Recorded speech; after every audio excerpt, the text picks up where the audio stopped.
नमस्कार मित्रांनो, आजच्या व्हिडिओच्या माध्यमातून जाणून घेऊया 1 रुपयामध्ये पीक विमा भरलेल्या शेतकऱ्यांना आता मिळणार हेक्टरी 40,000 रुपये। तर मित्रांनो, महाराष्ट्र राज्यातील शेतकऱ्यांसाठी अत्यंत महत्त्वाची बातमी समोर आली असून राज्य सरकारने पीक विम्याच्या दुसऱ्या टप्प्यातील वाटपाची घोषणा केली आहे। कृषी मंत्री धनंजय मुंडे यांनी दिलेल्या माहितीनुसार राज्यातील 16 जिल्ह्यांमध्ये शेतकऱ्यांना 1 जून पासून पीक विम्याचे वाटप सुरू होणार आहे। या योजनेअंतर्गत विशेषतः पावसाच्या खंडामुळे ज्या भागांमध्ये पिकांचे नुकसान झाले आहे, विशेषतः म्हणजे त्या भागातील शेतकऱ्यांना प्राधान्य देण्यात आले आहे। तसेच विमा कंपनीने दुसऱ्या टप्प्यात एक महत्त्वाकांक्षी योजना आखली असून एकूण 48,12,000 शेतकऱ्यांना जवळजवळ म्हणजेच 1,09,58 रुपयांचे वाटप करण्यात येणार आहे। विशेष म्हणजे ही रक्कम थेट लाभार्थी शेतकऱ्यांच्या बँक खात्यात जमा केली जाणार आहे। आतापर्यंत विमा कंपनीने एकूण 1900 कोटी रुपये वितरित करण्याचे मान्य केले आहे, जे शेतकऱ्यांसाठी मोठा दिलासा देणार। तसेच जिल्हानिहाय वाटपाचा आढावा घेतल्यास बीड जिल्ह्याने सर्वाधिक लाभार्थी आणि निधीचा विक्रम नोंदवला आहे। या जिल्ह्यामध्ये 7,70,574 शेतकऱ्यांना तसंच 241.41 कोटी रुपयांचा लाभ मिळणार आहे।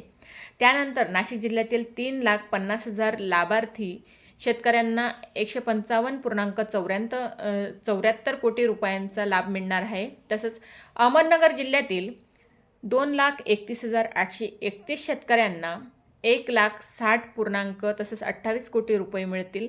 तसेच जालना जिल्ह्यातील 3,70,625 शेतकऱ्यांना जवळजवळ 160.48 कोटी रुपये मिळणार असून लातूर जिल्ह्यातील 2,19,535 शेतकऱ्यांना 244.87 कोटी रुपयांचे वाटप होणार आहे।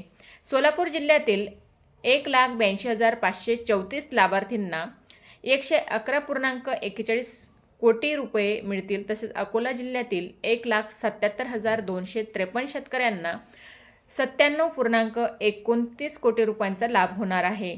लहान जिल्ह्यांमध्ये सांगली जिल्ह्यातील तसेच 98,372 शेतकऱ्यांना 22.4 कोटी रुपये मिळतील। नागपूर जिल्ह्यातील 63,422 शेतकऱ्यांना 52.21 कोटी रुपये, तर परभणी जिल्ह्यातील 41,970 लाभार्थींना 206.11 कोटी रुपयांचे वाटप होणार आहे।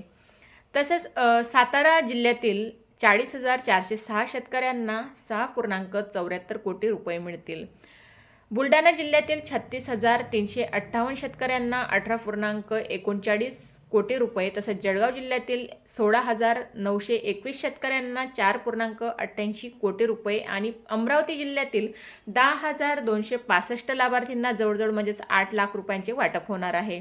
कोल्हापूर जिल्ह्यात सर्वात कमी 228 लाभार्थी असून त्यांना 13 लाख रुपयांचा निधी मिळणार आहे। विमा वाटपाची प्रक्रिया अत्यंत पारदर्शक पद्धतीने राबवली जात असून जिल्हाधिकाऱ्यांच्या माध्यमातून अधिसूचनेद्वारे जिल्ह्यातील महसूल मंडळे पात्र करण्यात आली आहे। पावसाच्या खंडामुळे नुकसान झालेल्या जिल्ह्यांमधील जिल्हाधिकाऱ्यांनी अधिसूचना काढून 25% पीक विमा रक्कम 21 दिवसांच्या आत शेतकऱ्यांच्या खात्यावर जमा करणे अपेक्षित होते। कृषी मंत्री मुंडे यांच्या म्हणण्यानुसार ही पीक विमा आगाऊ रक्कम आधी शेतकऱ्यांच्या बँक खात्यावर जमा करण्यात आली आहे। तसेच तातडीने आर्थिक मदत मिळणार आहे। दुसरे म्हणजे या रकमेमुळे शेतकऱ्यांना पुढील हंगामाच्या तयारीसाठी आर्थिक पाठबळ मिळणार आहे। तिसरे म्हणजे थेट खात्यात रक्कम जमा होत असल्याने प्रक्रियेत पारदर्शकता राखली जात आहे। राज्य सरकारच्या या निर्णयामुळे लाखो शेतकरी कुटुंबांना दिलासा मिळणार आहे। विशेषतः दुष्काळी आणि पावसाच्या खंडामुळे प्रभावित झालेल्या भागातील शेतकऱ्यांना ही योजना वरदान ठरणार आहे। पीक विम्याच्या या दुसऱ्या टप्प्यातील वाटपामुळे शेतकऱ्यांना त्यांच्या शेती व्यवसायाला पुन्हा उभारी देण्यास मदत होणार आहे। तसेच सरकारने या योजनेची अंमलबजावणी करताना विशेष काळजी घेतली असून प्रत्येक जिल्ह्यातील परिस्थितीनुसार निधीचे वाटप केले आहे। जिल्हानिहाय लाभार्थींची संख्या आणि निधीचे वाटप यावरून स्पष्ट होते। विशेषतः मोठ्या प्रमाणात नुकसान झालेल्या जिल्ह्यांना अधिक निधी देण्यात आला आहे। या योजनेचा लाभ घेण्यासाठी शेतकऱ्यांनी त्यांचे बँक खाते अद्ययावत ठेवणे महत्त्वाचे आहे। तसेच संबंधित महसूल मंडळाशी संपर्कात राहून आवश्यक ती कागदपत्रे सादर करणे देखील गरजेचे आहे। तर मित्रांनो, ही होती पीक विमा वाटपाविषयी जिल्हानिहाय म्हणजे 16 जिल्ह्यांना किती टक्क्यांवर निधी वाटप होणार आहे आणि किती लाभार्थ्यांना हा लाभ मिळणार आहे हे या व्हिडिओच्या माध्यमातून सविस्तर तुम्हाला समजलेलंच असेल। व्हिडिओ आवडल्यास जास्तीत जास्त शेअर करा आणि नवीन जर असणार तर अशाच नवीन अपडेटसाठी चॅनलला नक्कीच सबस्क्राईब करून ठेवा। धन्यवाद।